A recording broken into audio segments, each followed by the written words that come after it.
Bonjour, j'ai le plaisir aujourd'hui, dans le cadre de mes interviews de femmes entrepreneurs inspirantes, d'avoir Sophie Chag à mes côtés. Et là, je suis, mais alors, waouh! Comment vous dire? Je suis pleine de gratitude et en même temps tellement heureuse de l'avoir à mes côtés aujourd'hui. Et je Bonjour suis Sophie. tellement heureuse d'être là aussi, Maryse. Merci. Bonjour à toi, bonjour à tout le monde. Merci. Alors Sophie, c'est une femme entrepreneur que je suis depuis un certain temps et en fait, tout à l'heure, on m'a posé une question, on m'a dit, mais Maryse, tu choisis comment les personnes que tu as envie d'interviewer? Très bonne question. En fait, moi, j'ai juste envie que tes personnes, elles me fassent vibrer, que quand je me dis, j'ai l'interview, j'ai les yeux qui pétillent, que ça me donne envie d'échanger avec cette personne. Voilà. Yeah. Ça me semblait super important de pouvoir te le partager. Alors, Sophie, on est dans le business toutes les deux, on fait de l'accompagnement. Tu es tombée dans la marmite de l'entrepreneuriat. Je voulais plus travailler pour quelqu'un et je voulais plus qu'on m'empêche de faire ce que j'avais envie de faire, surtout. Donc, j'ai Voilà. décidé de créer mon entreprise à la naissance de ma troisième fille, en fait, de mon troisième enfant. C'est la question que j'allais te poser, justement, qu'est-ce qui t'a donné envie de te lancer dans l'entrepreneuriat? Effectivement, pour beaucoup, c'est ça, parce qu'il y a quelque part, on a envie de gérer son emploi du temps et puis la liberté. La liberté, c'est une valeur tellement importante. Ça, c'est clair. Moi, c'est la numéro un, tu vois. Donc, si tu essaies Ouais. de m'enfermer dans une case, ben, c'est où je C'est pète ça. un câble. C'est pareil chez moi. Donc, du coup, il y a un an, tu décides, revirement de situation, tu te dis non, mais j'ai envie d'accompagner des femmes entrepreneurs. Même si je sais qu'il y a des messieurs qui te suivent aujourd'hui, qu'est-ce qui fait que tu as fait ça à ce moment-là? Alors, ce qui fait ça, c'est que donc j'avais cette entreprise de courtage en prêt immobilier qui fonctionnait vraiment bien. Mhm. J'avais embauché 2 personnes pour pouvoir me libérer du temps et créer mon entreprise de coaching. Puis je voyais toutes ces femmes coachs qui n'arrivaient pas à vivre de leur activité. Puis j'ai dit, mais c'est pas possible en fait. C'est pas possible que ce soit si difficile de vivre de ce métier-là. Et en fait, c'est un désir extrêmement profond de dire on va changer ce milieu-là, on va changer cette industrie et on va faire en sorte que gagner sa vie correctement dans le milieu du coaching, ça devienne facile. Donc j'ai dit, ben, je vais comprendre comment je le fais pour moi, puis je vais aider les femmes à le faire. Mais j'avais jamais pensé que ça irait si vite. En fait, c'est mon intention, c'était de faire 10 000 € par mois de chiffre d'affaires, pas 200 000. Mais c'est allé tellement vite et aujourd'hui, ben, dans mes clientes, elles font toutes multiples 5 chiffres par mois et c'est ça, c'est exactement ce que je désirais en fait. La question, tu sais, très souvent, quand tu échanges avec des personnes, ils te disent oui, mais c'est facile pour toi, tu Mm. sais. Et bah, je sais on est toutes à un moment donné confrontées à nos défis, nos peurs, toutes les choses qui nous empêchent d'avancer. Et que même toi, en atteignant ton chiffre d'affaires de 200 000, tu as tes propres défis à surmonter. Et moi, je le dis, c'est à chaque step, hein. Alors, Mais qu'est-ce tant qui... qu'on Pardon, vas-y. tant qu'on est en évolution, tant qu'on est dans une dynamique d'évolution, je pense qu'il y a toujours des défis et des peurs, tout le temps. Alors, je ne sais pas toi, mais euh, en fait, moi, si tu veux, en 2012, j'ai fait un burn-out. Et à ce moment-là, j'ai décidé, parce que j'ai eu 6 mois très difficiles, hein, j'ai décidé de reprendre ma vie et de dire non, non, mais attends, mon bien-être en priorité et de faire ce qui me passionne. Et je me suis dit, je vais un peu travailler sur moi. Après, je vais être tranquille et je vais développer mon activité. Et en fait, au fur et à mesure, je me dis, mais je rigole de ce que je m'étais dit à ce moment-là, parce qu'en fait, je me dis, mais on travaille tout le temps sur soi. On est des êtres d'évolution. On ne peut pas rester comme sur une photo, j'ai envie de dire, tu sais, figé et on ne bouge pas. Je pense que c'est le plus grand problème du développement personnel pour les gens qui le démarrent. C'est-à-dire qu'ils pensent qu'ils vont travailler sur une thématique, puis qu'après, toute leur vie entière va être changée, puis que tout va aller bien, toujours. Mmh. Mais la réalité, c'est que c'est des paliers. On atteint, Ouais. on gère quelque chose, puis on passe au niveau suivant, puis soit la même chose revient à un autre niveau d'intensité, soit c'est autre chose qui surgit. Mais c'est pour ça que souvent les gens sont déçus dans le développement personnel parce qu'ils imaginent qu'ils vont aller travailler sur leurs blessures d'abandon avec leur mère, puis ils pensent avoir travaillé sur ça, ils pensent que ça y est, ils sont arrivés, que ça va aller enfin mieux, puis qu'il ne va plus rien y avoir, puis oh non, ça recommence. Puis au bout d'un Mmh. moment, ils se disent ah mais pourquoi je fais ça, à quoi ça sert, il y a toujours un problème. Mais c'est juste l'évolution. Ouais, ça me fait penser, tu sais, quand tu m'en parles, c'est comme si on leur donnait la pilule bleue et ça y est, ça va aller mieux. Et en fait, c'est pas du tout ça, quoi. Non, ils imaginent que parce qu'ils vont avoir travaillé sur quelque chose, toute leur vie entière va être plus facile. Mais en fait, moi, je pense que ce qui est le plus important, et c'est sur quoi, en tout cas, moi, j'ai décidé de mettre l'accent, c'est la puissance intérieure. Parce que la puissance intérieure, c'est ce qui permet de dépasser chaque difficulté, en fait, pour en faire une force. Et pour moi, la chose la plus difficile, c'est pas de dépasser les difficultés pour régler un problème, c'est d'être capable de toujours affronter tout ce qui va se présenter et d'avoir confiance qu'on est capable de survivre à ça et qu'on va aller bien quoi qu'il arrive. Ouais, ça me parle tellement ce que tu me dis, parce que avant, j'étais tellement, tu sais, dans le mental, et puis bon, il y avait un problème, il fallait régler le problème, c'est go, go, go, et on assume, on affronte, et on a les épaules larges. Et aujourd'hui, non, c'est tout dans la douceur. Et même avec cette année 2020, c'est de se dire, non, non, c'est OK d'avoir moi je dis ce calme, tu sais, cette sérénité intérieure, cette confiance en toi, cette puissance qui dit, mais en fait, peu importe ce qui va se passer, c'est OK. Ça va le faire. Ok, c'est ça. Je peux survivre à ça. C'est aussi faire confiance à son intelligence émotionnelle. Puis je sais que je suis capable d'avoir des émotions intenses. Je sais que je suis capable de les traverser, mais ça va bien aller derrière. Tout va bien se passer. Ouais. Ça me fait penser, l'hypersensibilité, ça, c'est quelque chose qui doit te parler certainement. Je pense Ouais. que voilà, tu aimes bien comme ça. Quel est le plus grand défi que tu as dû surmonter? La chose la plus difficile pour moi, ça a été de me détacher du regard des autres. Ah, Ça a été de. En fait, il y a eu vraiment un déclic en juin l'année dernière où j'ai décidé que j'avais envie de parler d'argent, mais vraiment d'argent. Et, euh, Et là, il y a énormément de peurs qui sont arrivées avec ça, avec le jugement. Moi, je suis vraiment issue d'une famille modeste. Ma maman, elle n'a jamais eu vraiment beaucoup d'argent, hein. Au contraire, mon papa, un petit peu plus, mais enfin, il était fonctionnaire. C'était pas, tu vois, il gagnait pas 10 000 € par mois, quoi, hein. C'était une personne normale avec un salaire moyen, on va dire. Et me mettre à parler d'argent, puis d'être jugée. Moi, j'ai toujours été la fille qu'on voyait pas. Tu sais, celle qui passait inaperçue partout, celle dont on se souvenait pas, parce que la seule chose qui m'importait, c'était de pas faire de vagues.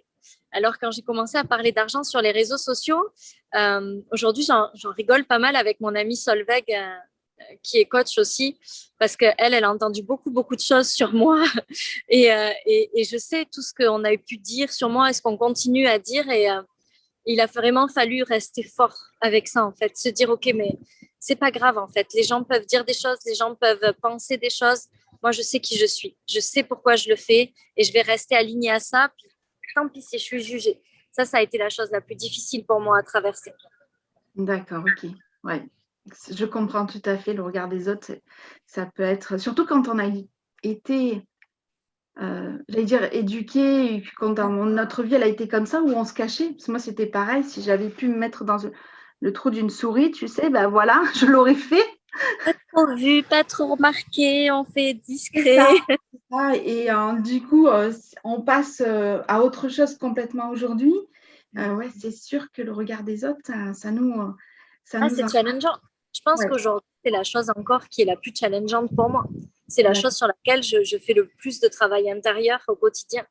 ouais, Parce que c'est un petit monde, malgré tout, le monde du coaching, puis tout se sait, les gens qui parlent, ce qui se dit. Donc, ça ouais. nous revient toujours aux oreilles.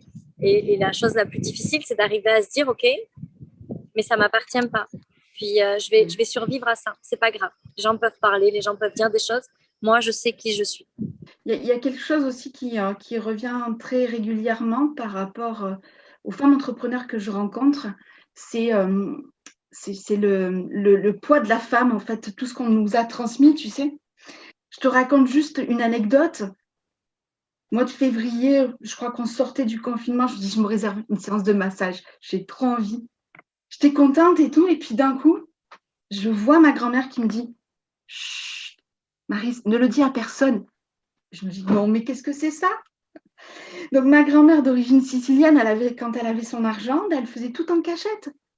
Et je me dis, mais c'est hallucinant, quoi. Tu vois, le poids de la femme dans notre vie encore.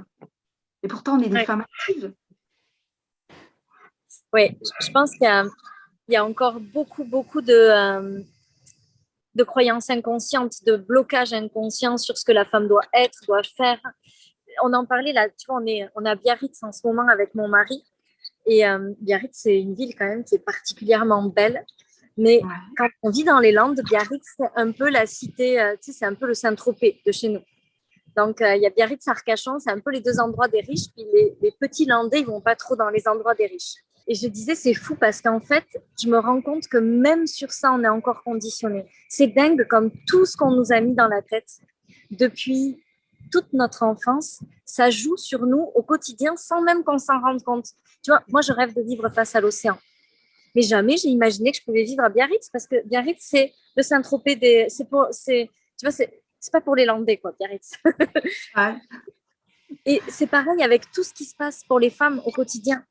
C'est-à-dire que les femmes, ah ben non, elles doivent faire comme ça. Mais on se pose même pas la question parce qu'en fait, c'est tellement ancré en nous que c'est un automatisme C'est et on ça. s'interroge même pas là-dessus. Tu vois, dans mon dernier programme, là, j'ai donné un exemple que je trouve assez parlant.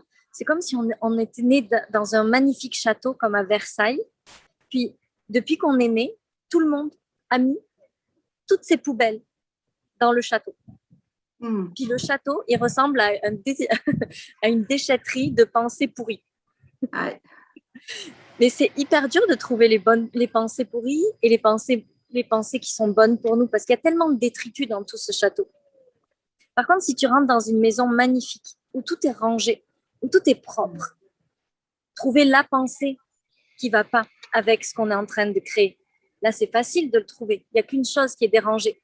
Il n'y a qu'une chose qui est une mauvaise pensée. Mais quand on a toutes ces pensées-là, c'est hyper difficile d'aller trouver la pensée qui nous empêche d'être la femme qu'on veut être aujourd'hui. Ouais.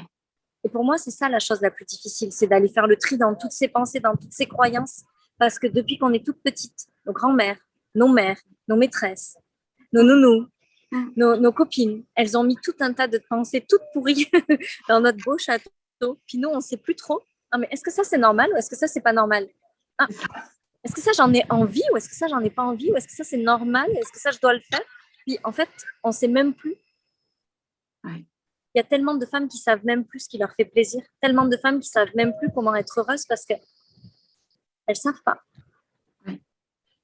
Ouais, c'est vrai que c'est quand on pose la question, il y a un blanc en fait. Parce que justement, elles se la sont jamais posée cette question-là et du coup, il n'y a rien qui vient parce qu'elles se sont même pas autorisées, quoi. Et le nombre de femmes entrepreneurs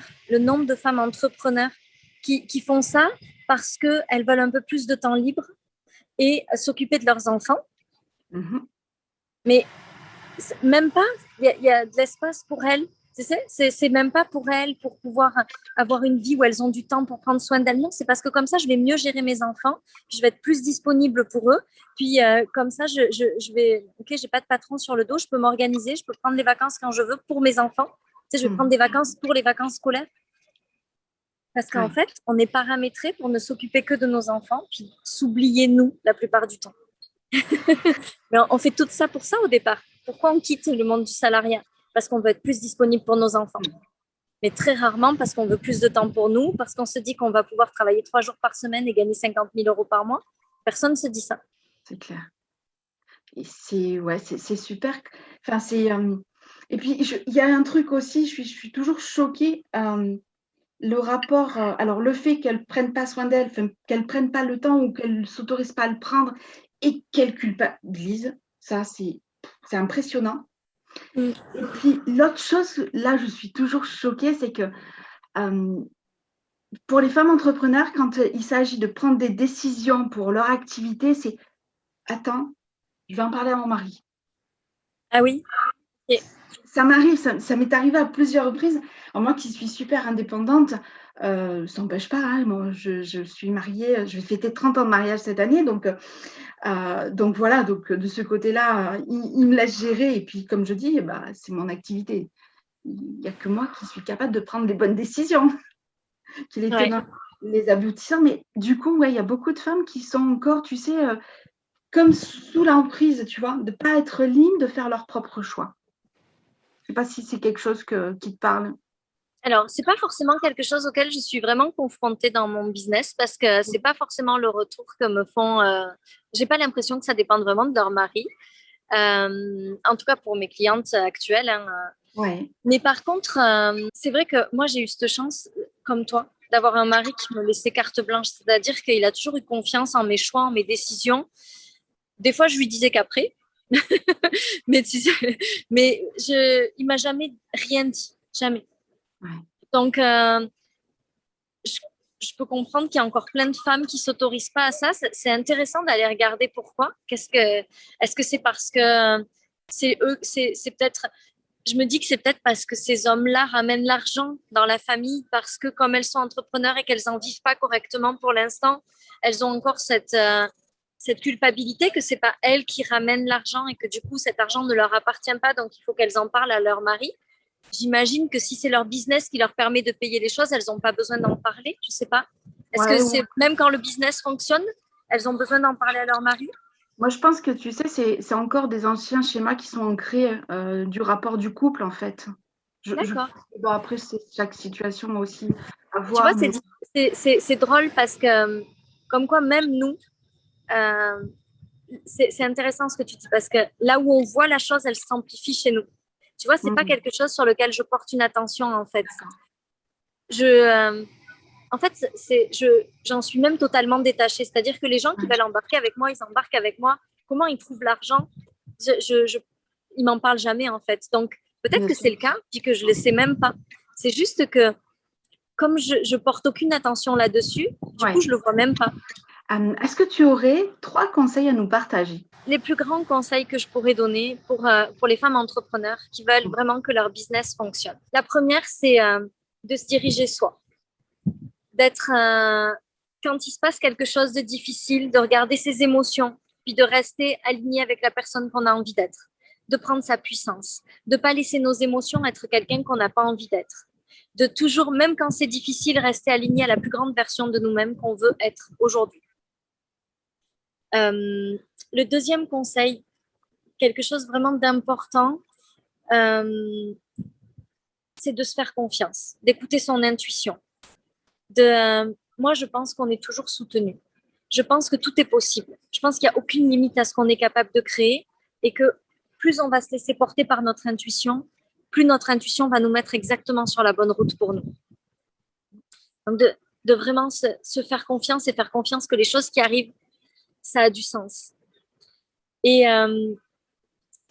le troisième conseil, qu'est-ce que je pourrais dire d'important? De se faire accompagner, d'avoir un mentor. Un mentor, pour moi, c'est pas quelqu'un qui nous dit ce qu'on doit faire, mais c'est vraiment quelqu'un qui nous fait partager ses propres expériences et qui nous permet de gagner un temps fou. Pour moi, le mentor, c'est celui à qui on va dire, OK, il m'arrive ça. Comment est-ce que tu vois cette situation? Puis il va pouvoir dire, écoute, voilà ce que moi j'ai appris dans cette situation-là quand ça m'est arrivé. Et du coup, ce qu'il a mis 6 mois ou 3 mois ou une semaine à comprendre, nous, on va pouvoir le comprendre en une journée, 1 heure, un quart d'heure. Donc, c'est vraiment d'avoir quelqu'un à côté. Surtout dans le métier du coaching, dans le monde du coaching, ça me paraît tellement aberrant d'espérer être une coach si on n'a pas de coach soi-même. Moi, je veux coacher les gens, mais par contre, il n'y a personne qui me coach. Parce que tu comprends, ah oui, mais là, il est où l'exemple? Ouais. J'attire qui je suis. Si je ne suis pas coachée, je ne vois pas comment je peux avoir quelqu'un. Moi, je pense que c'est indispensable d'avoir quelqu'un à côté de soi. À travers à la fois l'exemple qu'on donne, de dire, regardez, moi, je grandis, j'avance, mais j'avance aussi parce que j'ai quelqu'un qui est à côté de moi pour ça. Et à la fois parce que ça nous fait faire des pas de géant. Ouais, moi, sans ma mentor, je ne serais pas allée aussi vite. C'est une évidence. À chaque fois qu'il s'est passé quelque chose de difficile, elle m'a dit, comme avec un pas de recul, voilà ce que moi j'ai compris à ce moment-là. Est-ce que tu penses que ça fait du sens pour toi? Mais oui, bien sûr, ça fait du sens. Ok, j'ai compris. C'est bon, je peux avancer. Et au lieu de stagner pendant des semaines parce que c'est difficile, parce que j'ai mal, parce que je suis en souffrance, ben, paf, elle me fait passer le niveau suivant en un quart de seconde. Donc, je pense que d'être accompagnée, c'est vraiment quelque chose d'essentiel. Effectivement, c'est voilà, c'est comme ça que je vois les choses aussi. Merci Sophie. Avec plaisir, c'était trop chouette. Vraiment, c'était génial. Merci beaucoup pour ton partage, pour notre échange. Et puis, voilà, je vous retrouve sur les prochaines vidéos, les prochaines interviews de femmes entrepreneurs inspirantes que j'ai eu le plaisir de recevoir Sophie Chag aujourd'hui. Merci. À très vite.